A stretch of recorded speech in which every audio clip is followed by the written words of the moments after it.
Subscribe कीजिए दोस्तों हमारे चैनल को। नोटिफिकेशन पाने के लिए बेल आइकन को प्रेस कीजिए। Good morning student, welcome to online class. आज के हमारे क्लास है 7th क्लास, सब्जेक्ट है हमारा साइंस, टॉपिक है हमारा पादपों में पोषण। सबसे पहले हम बात करेंगे पादपों में पोषण के बारे में। इसमें सबसे पहले हम पढ़ेंगे भोजन के बारे में। सभी जीवों को जीवित रहने के लिए भोजन की आवश्यकता होती है और ये हमारा जो भोजन होता है वो विभिन्न प्रकार के घटकों से मिलकर बना होता है। और ये घटक कौन कौन से हैं? सबसे पहले हम बात करते हैं भोजन के घटक के बारे में। भोजन के घटक कौन कौन से हैं? भोजन के घटक, सबसे पहला भोजन का घटक है हमारा प्रोटीन। पहला कौन सा है? प्रोटीन। दूसरा कौन सा है? कार्बोहाइड्रेट। दूसरा कौन सा है? कार्बोहाइड्रेट। तीसरा कौन सा है? वसा। चौथा है हमारे पास विटामिन। पांचवा है हमारे पास जल और छठा है हमारे पास खनिज लवण। ये 6 हमारे पास क्या है? भोजन के घटक। प्रोटीन, कार्बोहाइड्रेट, वसा, विटामिन, जल, खनिज लवण। ये सभी क्या है? भोजन के घटक। क्या ये सभी भोजन के घटक? आप चाहो तो इनको कॉपी में नोट कर सकते हैं। और ये घटक मिलकर के किसका निर्माण करते हैं? भोजन का निर्माण करते हैं। और इन्हीं भोजन के घटकों को क्या नाम दिया गया है? पोषक नाम दिया गया है। क्या नाम दिया गया इनको? पोषक नाम दिया गया है। ठीक है, जैसा कि हम जानते हैं कि सभी जीवों के लिए भोजन आवश्यक होता है, लेकिन केवल पौधे ही एक ऐसे जीव है जो अपना भोजन स्वयं बनाते हैं। इसके अतिरिक्त मानव सहित अन्य जो प्राणी होते हैं वो अपना भोजन स्वयं नहीं बना सकते हैं। ये अपना भोजन अन्य पादपों से प्राप्त करते हैं। तो ये प्रत्यक्ष या अप्रत्यक्ष रूप से अन्य पादपों व जंतुओं पर निर्भर करते हैं। ठीक है, ठीक। अब हम बात करेंगे पादपों में पोषण की विधियां।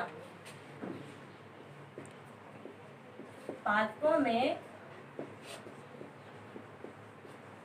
पोषण की विधियां।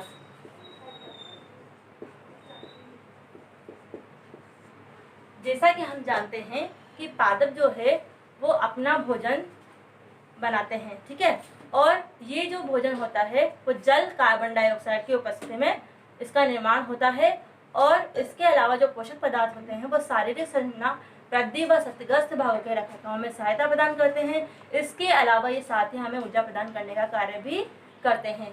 अब इसके बाद हम बात करते हैं पोषक किसे कहते हैं। ठीक है, तो इसके लिए एक परिभाषा है हमारे पास, उसको आप नोट करो। सजीवों के द्वारा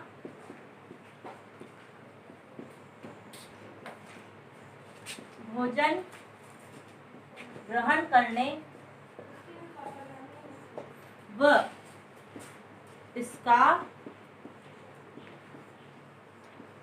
उपयोग करने की विधि क्या कहलाती है? पोषण कहलाती है। क्या कहलाती है? पोषण कहलाती है। दोबारा देखते हैं। सजीवों के द्वारा भोजन ग्रहण करने व इसका उपयोग करने की विधि क्या कहलाती है? पोषण कहलाती है। अब ये पोषण भी कई प्रकार का होता है, जैसे कि पोषण की वह विधि जिसमें जो जीव है वो अपना भोजन स्वयं संश्लेषित करते हैं, वह विधि स्वपोषण कहलाती है। लेकिन कुछ जंतु जो होते हैं वो क्या करते हैं? अपना भोजन स्वयं नहीं बना सकते हैं, वो अपना भोजन अन्य जीवों से संश्लेषित करते हैं। तो उसे क्या कहते हैं? विषम पोषी संश्लेषण कहा जाता है। ठीक है, आप इसे नोट करो पहले। अब हम बात करेंगे पादप के मुख्य भाग। पादप के मुख्य भाग 3 प्रकार के होते हैं। सबसे पहला मुख्य भाग है जड़, दूसरा है तना और तीसरा है पत्ती। अब हम इसे एक डायग्राम में देखते हैं। सबसे पहले भूमि के नीचे वाला जो भाग होता है वो क्या कहलाता है? जड़। भूमि के जो ऊपर वाला भाग होता है वो क्या कहलाता है? तना। और शीर्ष भाग जो होता है वो क्या कहलाता है? पत्ती। सबसे पहले जड़ें क्या कार्य करती है? जड़ें जो होती है वो भूमि के अंदर खनिज, जल, लवण होते हैं, इनको अवशोषित करने का कार्य करती है। फिर जड़ों के द्वारा कहाँ चले जाते हैं? तने में। और फिर तनों से कहाँ चले जाते हैं? पत्तियों में। पत्तियों को हम खाद्य प्रक्रिया भी कह सकते हैं। इसके अलावा पत्तियों की जो सतह है उस पर छोटे छोटे छिद्र पाए जाते हैं, जिन्हें क्या कहा जाता है? रंध्र कहा जाता है। और इन्हीं रंध्रों की सहायता से वायु में जो उपस्थित होती है कार्बन डाइऑक्साइड, वो इनमें प्रवेश करती है। इसके अलावा पत्तियों में एक हरा वर्णक पाया जाता है जिसे क्लोरोफिल कहा जाता है। क्लोरोफिल क्या कार्य करता है? क्लोरोफिल जो होता है वो सूर्य के प्रकाश, जल, कार्बन डाइऑक्साइड की उपस्थिति में प्रकाश संश्लेषण की क्रिया करने का कार्य करता है। प्रकाश संश्लेषण की क्रिया क्या होती है, इसकी क्रियाविधि के बारे में अब हम पढ़ेंगे। ठीक है, चलो। प्रकाश संश्लेषण में हम सबसे पहले लेंगे कार्बन डाइऑक्साइड। क्या लेंगे हम सबसे पहले? Carbon dioxide.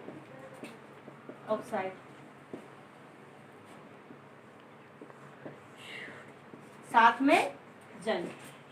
और ये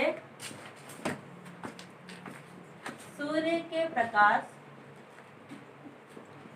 व क्लोरोफिल किसकी उपस्थिति में? सूर्य के प्रकाश और क्लोरोफिल की उपस्थिति में किसका निर्माण करेंगे? ये कार्बोहाइड्रेट का। किसका निर्माण करेंगे? कार्बोहाइड्रेट प्लस किसका निर्माण करेंगे? ऑक्सीजन का।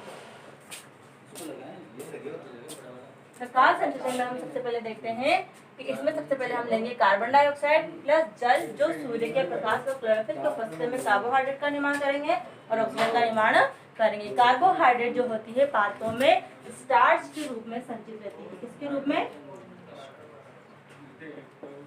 पादपों में स्टार्च के रूप में संचित रहती है। और ऑक्सीजन होती है वो वायु में निर्मुक्त हो जाती है।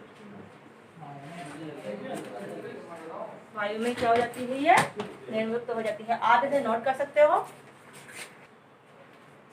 पत्तियों के अतिरिक्त पादपों के अन्य भागों की, जैसे कि तना है, जड़ है आदि से भी प्रकाश संश्लेषण की क्रिया होती है। जैसे कि हम बात करें मरुस्थलीय पादपों की, तो मरुस्थलीय पादपों में जो होती है उसमें वाष्पोत्सर्जन की क्रिया को कम करने के लिए, क्षय करने के लिए, उसमें जो पादप होते हैं उनकी जो पत्तियां होती है वो शल्क या शूल में रूपांतरित हो जाती है।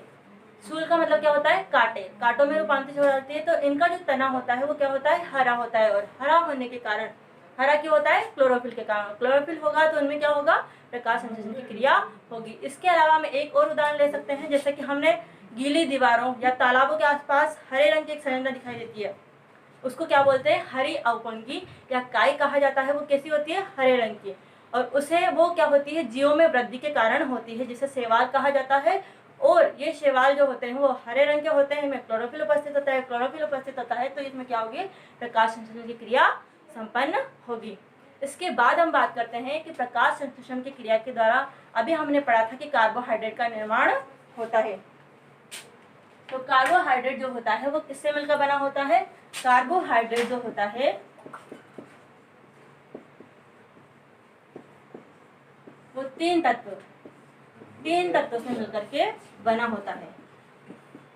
कार्बन, दूसरा हाइड्रोजन और तीसरा ऑक्सीजन से मिलकर के ये बना होता है। और इनका उपयोग विभिन्न घटकों के संश्लेषण में होता है।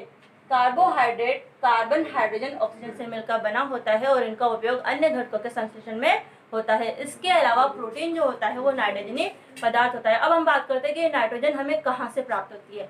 नाइट्रोजन जो होती है वो वायुमंडल में गैसीय अवस्था में पाई जाती है। इसका हम सीधे ही उपयोग नहीं कर सकते। तो सीधा उपयोग नहीं कर सकते तो इसके लिए हम क्या करेंगे? तो इसके लिए होते हैं कि कुछ जीवाणु होते हैं जो इस गैसीय नाइट्रोजन को किसमें बदल देते हैं? यौगिकों में बदल देते हैं, जिसका उपयोग हम कर लेते हैं।